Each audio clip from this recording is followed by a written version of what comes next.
आखिर रावण ने क्यों मनाया था बाली की पत्नी के साथ शारीरिक सुख और हुआ एक महान योद्धा का जन्म। बाली की वरदानी शक्ति दिन ब दिन बढ़ रही थी। इसका मुख्य कारण उसकी तपस्या और पूजा पाठ ही था। बाली सुबह शाम ऋषियों की तरह संध्या वंदना किए बिना अपना दिन या रात शुरू नहीं करता था। वह जब किसी शत्रु का वध करता था तो फिर उसके बाद उस पाप निवारण के लिए तपस्या भूले बिना करता था। एक बार कुछ ऐसा हुआ कि महाराज बाली तपस्या कर रहे थे तो इस तरफ ब्रह्मा और शिव का वरदान पाने के लिए रावण तीनों लोकों में युद्ध कर रहा था और छल और बल किसी भी तरह से सबको हराता हुआ धीरे धीरे पाताल और आकाश को जीत चुका था। और अब वह पृथ्वी के सभी राजाओं से युद्ध करके उन्हें परास्त करके उन्हें अपने अधीन कर रहा था। और उसी मकसद से वह किष्किंधा आया और बाली से युद्ध की मांग की, लेकिन बाली उस समय तपस्या कर रहा था। उस दौरान रावण बार बार बाली का ध्यान भंग करने का प्रयास कर रहा था, जिससे बाली को काफी गुस्सा आया और उसने रावण को अपनी बगल में दबाकर 6 महीने तक तपस्या करता रहा। रावण कुछ नहीं कर पाया और चुपचाप बाली की बगल में दबा रहा।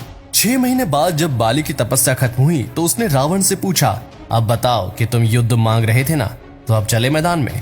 रावण ने तुरंत हार मान ली, लेकिन अपने मन में बाली के विरुद्ध दुश्मनी की गांठ बांध ली और मौके की तलाश में रहने लगा। अगले वर्ष बाली फिर पहले की तरह अपने प्रिय भ्राता सुग्रीव को कार्यवाहक राजा बनाकर तपस्या करने लगा। भाई के प्रति प्रेम के कारण सुग्रीव भी अपना ज्यादातर समय भाई के आसपास ही गुजारता। अब अपने गुप्तचरों से सूचना पाकर रावण किष्किंधा में ऋषि का वेश धारण कर प्रवेश कर गया। बाली का आदेश था कि उसके राज्य में किसी भी ऋषि की आज्ञा को ईश्वर की आज्ञा मानकर उनकी सेवा करें। दूत से ऋषि के आगमन की खबर सुनकर महारानी मंदोदरी अपनी देवरानी तारा के साथ ऋषियों की भोजन सेवा के लिए खुद आ गई। जैसे ही मौका मिला रावण ने दोनों रानियों को पकड़कर अपने विमान में डालकर उनका हरण करके लंका की तरफ चला गया। मंदोदरी और तारा दोनों ही उस समय गर्भवती थी और जल्द ही संतान को जन्म देने वाली थी। मंदोदरी काफी बुद्धिमान स्त्री थी। उसने सबसे पहले अपनी देवरानी तारा को बचाने का एक उपाय सोचा। उसने रावण से कहा, हे राक्षस राज, आपकी बड़ी प्रशंसा सुनी थी कि आप बड़े बलवान हैं, वरदानी हैं। तो जब हमारे पति घर पर उपस्थित थे तो आप युद्ध जीतकर मुझे ले जाते तो वीरता थी, पर ये चोरी और कायरता है। रावण बोला, आपकी सुंदरता के बारे में मैंने दैत्यों के मुंह से सुना था, देखने की इच्छा हुई, आज आपको देखा तो रोक नहीं पाया।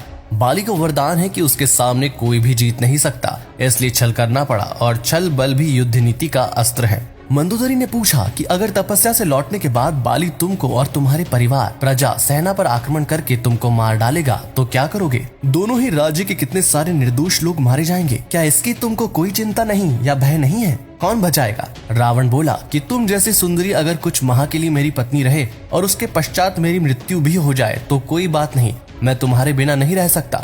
इस पर मंदोदरी ने कहा कि अगर बीच का रास्ता निकाला जाए तो दोनों राज्य के निर्दोष लोग मरने से बच सकते हैं, तुम और बाली दोनों बच सकते हो। रावण बोला, मैं तैयार हूँ।